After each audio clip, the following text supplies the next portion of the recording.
Dr. Laroche, thanks for being here.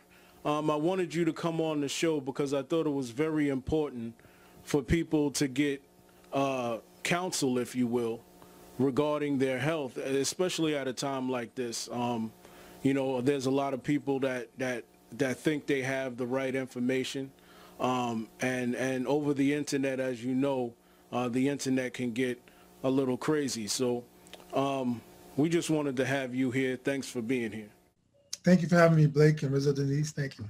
Not a problem. So my first question is do you think people of color have equal access to medical treatments? If so, or if not, why? Okay, it's an excellent question. To look at access to healthcare, you have to look at the history of this country. For hundreds of years, blacks were enslaved, could not read or write. There was a law saying they could not read or write. During Jim Crow segregation, the communities were separated, and only whites could go on to medical school to become doctors, nurses. Blacks were not allowed to do so. Many of the white doctors that came out worked in the white communities. There weren't hardly any that came out to work in the black community. So there's a tremendous shortage of doctors within the black community. Even up until today, if you look at my specialty alone as ophthalmology, eye surgery, there are 40 million blacks in the United States. There's only 400 black ophthalmologists, okay? There's 26,000 other ophthalmologists, okay, that predominantly work in the white community and not so much in the black community. So these health disparities exist because there's tremendous manpower shortage in the community. We need to train a lot more black doctors. That's one. Two, there are racial differences. Recent studies have shown that black babies die at a rate 3 times higher than white babies when they're taken care of by a white doctor compared to a black doctor, okay? Whereas if you look at white babies, no matter who the doctor is, black and white, there's no difference in death rate, okay? So there's racial discrimination, both conscious and unconscious bias that takes place as well, that also contributes to healthcare disparities. So there's definitely a difference, and we need to work on all of these differences. Another question I have is, do masks work? And I know that's a pretty much a easy question, if you will, for you, but there's a lot of people out there that at this time that believe that masks really don't work, that there's something, from the government that's, causing us to be restricted, if you will. So do masks work? Yes, a study in Germany looked at this, and they showed that masks work to reduce the risk of transmission of the virus from 50 to 70%, okay? What works even better than that is staying at home. You could be at home like I am without a mask, and you're not going to get COVID. That's 100% effective, okay? But not everybody does that. So the next most effective thing is social distancing, staying away from people by at least 6 feet or more. The virus can't really get that far away. Even if you don't have a mask, it's very hard for it to get that way. So social distancing. Now, the third thing is if you get close to people, which like what happens in supermarkets, when you're going to work, when you're working with people, that's where the transmission could take place. And that's where masks make a big difference. And the study in Germany showed when you have people wearing masks properly, not below their nose, not below their chin, but properly, okay, and a double layered mask is better, 2 masks is even better, that can dramatically drop the transmission rate. Now, I work in a hospital, and we work with people all the time, very close. We all wear masks, we wear eye goggles, okay? And within the hospital, the transmission is like 0 because we're all wearing masks every day, okay? Everybody's wearing masks, and we work very closely with each other sometimes. We try to distance, but sometimes you can't. And so the transmission is 0. So masks definitely work. In China, in February, in the city of Hubei, Hubei, there were 50,000 cases of COVID. And when they did a social distancing crackdown and shut down of the city, 3 months later, the numbers went down to 244. Okay? So the shutdowns work, social distancing work, masking works. Let me, a lot of times, I want to make this comment regarding the masks. you know, you see a lot of people that wear masks in the general public. For example, you see politicians, you know, coming to a podium and they take off their mask and they'll put the mask on the podium or whatever. And is there, does it matter in this type of environment the way one would take off a mask? Is that like, because I see a lot of them touching their mask, you know, and things of that nature. How does that work? Well, that's where washing your hands come into play. By washing your hands, because when you do touch the mask, you can contaminate your hands, and you touch different things, you can contaminate different things. So you want to try not to touch the mask. If you do, use hand sanitizer. The nice thing about staying at home and social distancing, it reduces the amount of supplies and hand sanitizer you need. When you do wear masks, you do have to use a sanitizer and try to keep your hands clean when you're going out and about and touching different things, because when you're in a supermarket, everybody's touching different things. They've touched their mask. That's where you have a high risk of transmission is in the supermarket, because a lot of people come out, they go to the supermarket, they're closer, they're touching things, and that's where the biggest transmission is currently taking place in our society. And that's why the numbers are having a hard time to come down. That's interesting.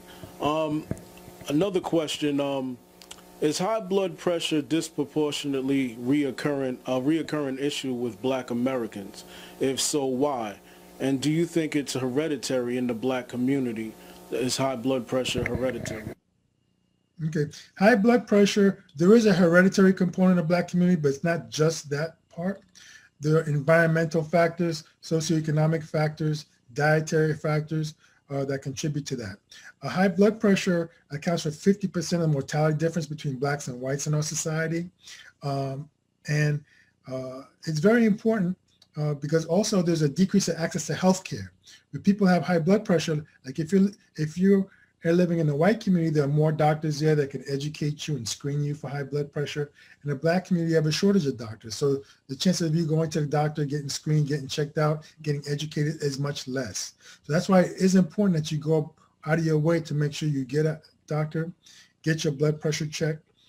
There are things you can do to prevent high blood pressure. Eating healthy, lots of salads, lots of vegetables, baked chicken, baked fish, drinking water, low salt diet or avoiding salt, keeping your weight down. All those things contribute to keeping your blood pressure down. And if you do have high blood pressure, there are combination medications where you can get two medications into one pill, that can keep your blood pressure down. The normal blood pressure is about 120/80. And if you can keep it at 120/80 or below, that's good. And you can buy a blood pressure cuff at CVS. Okay, it costs about $50. You can buy them online. You can check your own blood pressure at home and check to see if the treatment's working. I have a blood pressure machine at home. I monitor my blood pressure. So you can also take an important part of your healthcare, because these things you could buy now and they're not that expensive as well. And you can buy that one for the family, have you and your wife checked out, your parents checked out. Once a week, check the blood pressure as well. And then keep in touch with the doctor with the results. I guess this will go with my next question. Is high blood pressure curable? Is high blood pressure curable along with diabetes? Is that curable as well? In some cases, yes. If it's due to obesity, I mean, we have a 50% incidence of obesity in the community. And people are eating the wrong foods. If you're eating fatty foods, high sugary foods, things that make you gain weight, a lot of rice, a lot of bread, that makes you gain weight, that causes high blood pressure for you, okay? Now, if you eat healthier foods, salads, vegetables, baked chicken, baked fish, you exercise 30, 60 minutes a day, you work it out, you keep your cardiovascular system intact, you can keep your blood pressure normal, you can keep your sugar normal, and you don't have to have these types of diseases. And we see that in other countries around the world. But, you have to have access to healthier foods. So you could definitely prevent and get rid of sometimes high blood pressure and diabetes. Now, if there's a genetic component to it, sometimes it's a little trickier, but we can still treat it with medication in that respect. And also eliminating salt from your diet helps as well. If a person has diabetes, let's say they have it for a few years, and as they get older, obviously they have diabetes along with blood pressure. how susceptible are they for later on in life of having a stroke? Okay. Diabetes and high blood pressure are two major risk factors for stroke. Okay. To help reduce the risk of stroke, you have to control it as best as possible. With medication, keeping your sugar down to normal, keeping your blood pressure down to normal, that will reduce the risk of stroke. If you have undetected diabetes, undetected high blood pressure, and both are very high, and you're walking around with these high numbers untreated, you're going to be at high risk for a stroke and sudden death. That's why it's important to go to the doctor, get checked out, know what your sugars are, know what your blood pressure is, eat healthy. Healthy food is the best medicine. Salads, vegetables. When you go to the supermarket, everything in the produce section, that's good and healthy for you. Forget about the rest of the processed foods in the supermarket. The food that comes naturally from the ground is going to be the best thing for you. And make sure you exercise. Walk 30, 60 minutes a day. Get on a treadmill. Move. Increase that blood flow. Exercise your heart. That's going to keep you healthy also.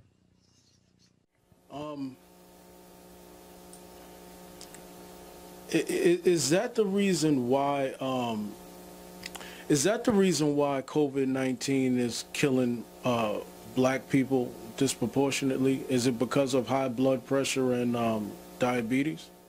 Well, within the black community, we have a higher amount of comorbidities, which is the high blood pressure, diabetes, obesity, and different diseases as well, cancer and different things like that, pulmonary disease, emphysema from smoking, weaker lungs from smoking, weaker immune systems from drinking, so all those things are what's called comorbidities that make us more susceptible.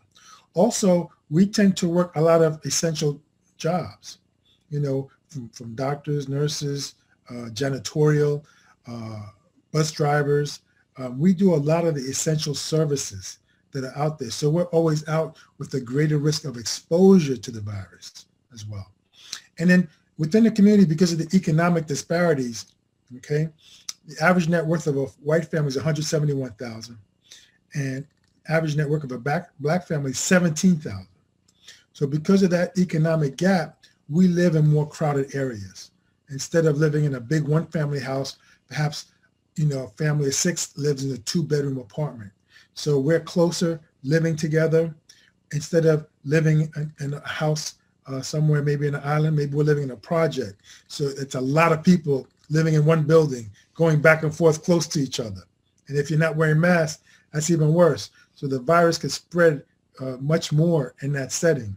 So because of all these risk factors and in these settings, we get hit about 2 to 4 times harder within the black community and Latino community with the COVID infection.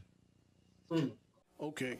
So when people die from this disease, let's say they die in the hospital. Hospitals use this term, a person died due to complications of COVID-19.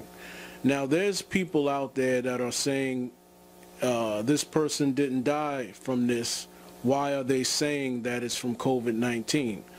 But the term complications from COVID-19, what would you say about that? COVID-19 can really do almost anything, okay? It can cause pneumonia, organ failure, heart failure, kidney failure, blood clots.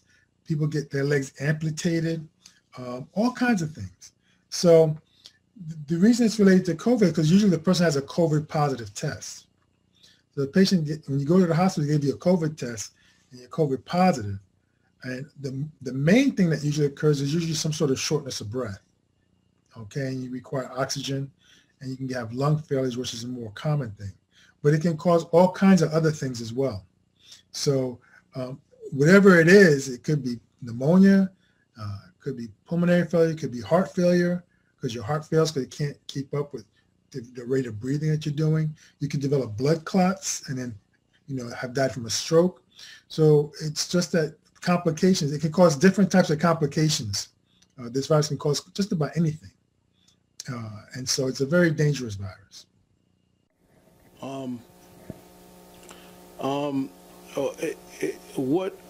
people are wondering why isn't there a pill for this? Like, in other words, like, why can't they give the patient something that would not cure it, but at least, stop the deaths the way it's been happening? Is there a pill or something that the hospitals are giving that's somewhat trying to keep people alive? Well, COVID-19 is a new virus. It's a new virus that no one has seen before. So because of that, we're trying to come up with different treatments to attack this virus to see what works and what doesn't work. We thought hydroxychloroquine was going to be a pill that works, but we've now learned that really doesn't work. There are some pills that do help as part of the treatment. Like sometimes in the hospital, they'll give you steroids to reduce the inflammation in your body. Those are a pill. They may give you an antibiotic for you to prevent getting a bacterial superinfection. That's a pill. They'll give you zinc, okay, to help fight off the infection. That's a pill. Vitamin D as well. So there are some pills that are involved in the treatment of COVID-19, but they're not 100%. Okay, it's not 100%.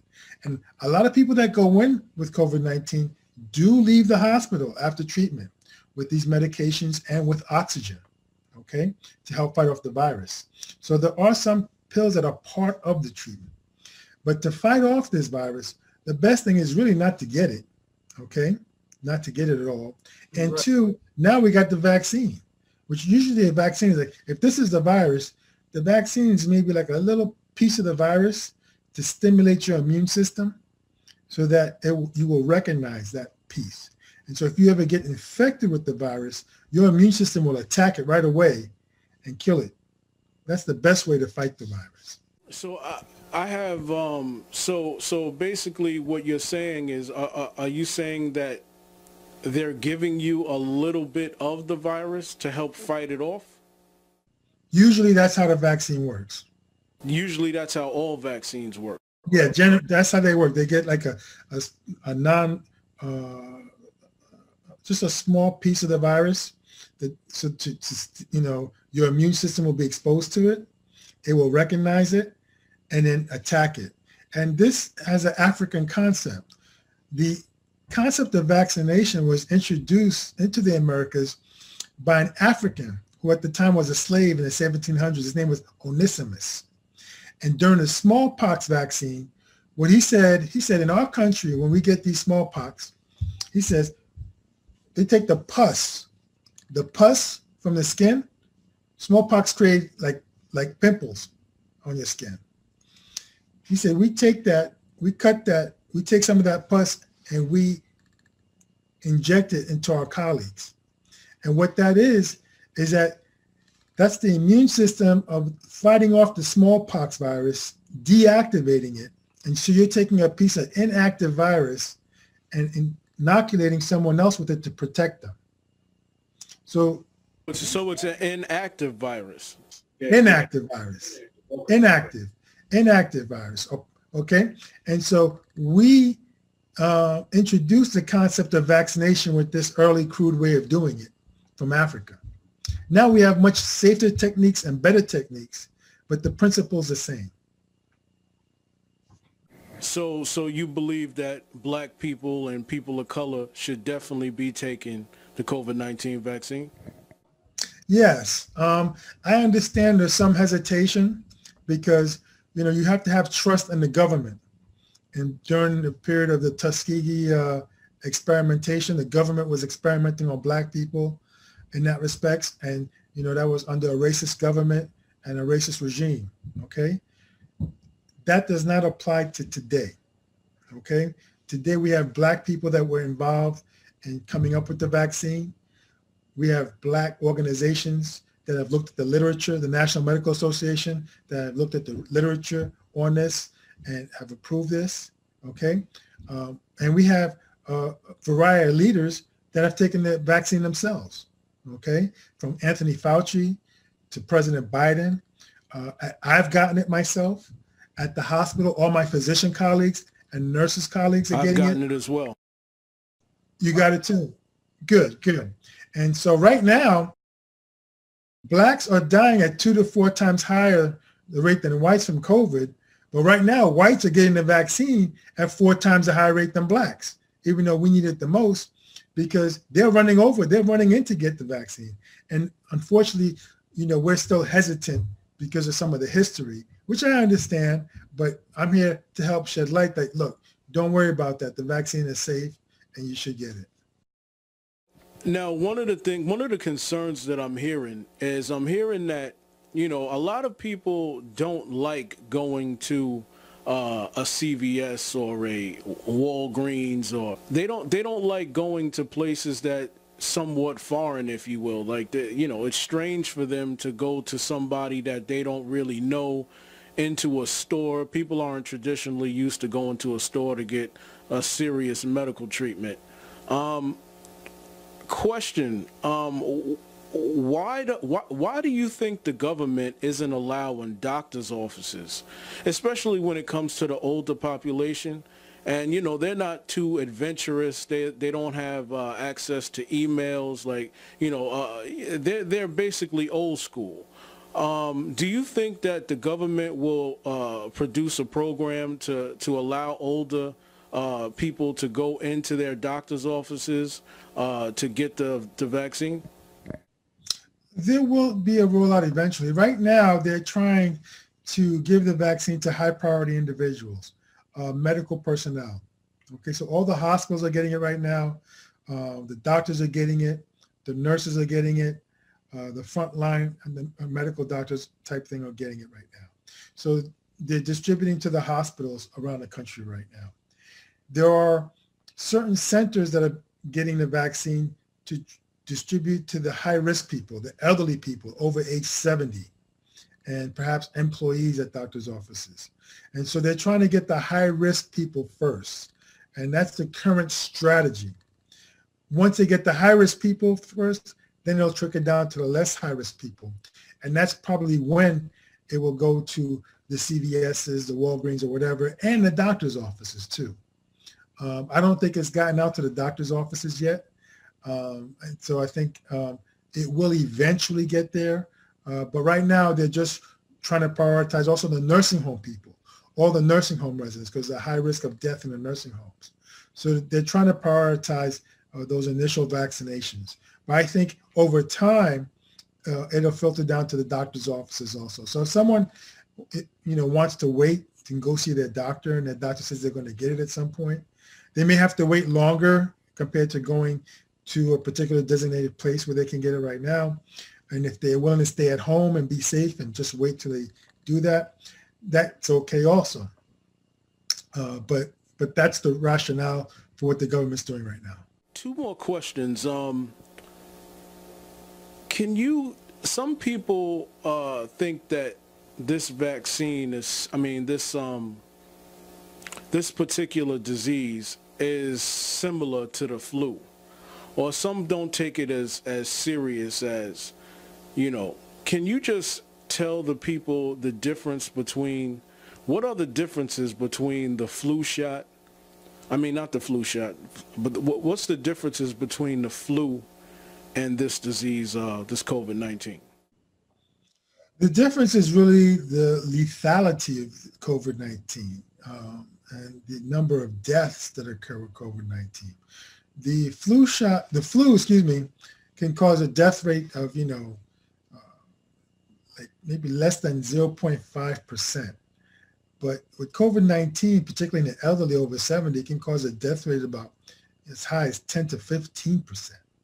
So it's just a much stronger flu type thing that you get with all kinds of potential complications and different things that can occur. So it just attacks your body so much harder than the regular flu that we have, and does a lot more damage. And that's why, at the end of a year, we already have about 500,000 deaths. From the regular flu, usually you have about 20 or 30,000 deaths. So this is a much higher order of magnitude in terms of the lethality and how it can devastate people and just kill people that get this and have comorbidities and have problems. And it's killed people that have absolutely no comorbidities. They are healthy. Someone that could be healthy like me, it could just wipe out, and we can't explain it why. So it's just the lethality is the big difference with this compared to the regular flu. And during this time, how effective is vitamins? The best medicine is healthy food. Okay, salads, vegetables, baked chicken, baked fish, drinking lots of water. With healthy food, you get all the new vitamins that you need: vitamin A, vitamin C, vitamin E, zinc. You'll get all that if you eat a healthy diet. Now, for people who cannot eat a healthy diet, if you have a poor appetite, if you have some particular condition that you just can't eat that much, then I do recommend vitamins. Vitamins A, vitamin C, vitamin E, vitamin D, to help keep your immune system optimized. But if you eat a healthy diet, you don't need supplemental vitamins. You have to also be careful with supplemental vitamins because many of them are not made in this country. And sometimes you get what's called fake vitamins that's made out of like cardboard or something else. And that could actually be more toxic to you sometimes. So you have to be careful. So I encourage patients to, eat a healthy diet first. If they can't eat a healthy diet for whatever reason, or you don't have good access to food, then get multivitamins.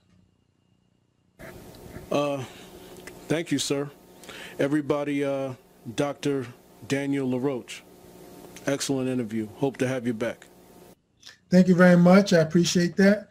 I have an office in Queens Village, 718-217-0424 if you need any eye care. Also, we have a website, www.advancedeyecareny.com. We have videos about eye surgery and eye disease information, glaucoma. January is Glaucoma Awareness Month. So make sure you get your eyes checked for glaucoma to prevent blindness. We can prevent blindness with early cataract surgery and glaucoma surgery, trabecular bypass surgery. And also have a YouTube channel that has both videos on eye surgery, but also on history, Black history from ancient Kemet till today. Excellent. Thank you very much. Thank you for having me, Blake. It's been a pleasure.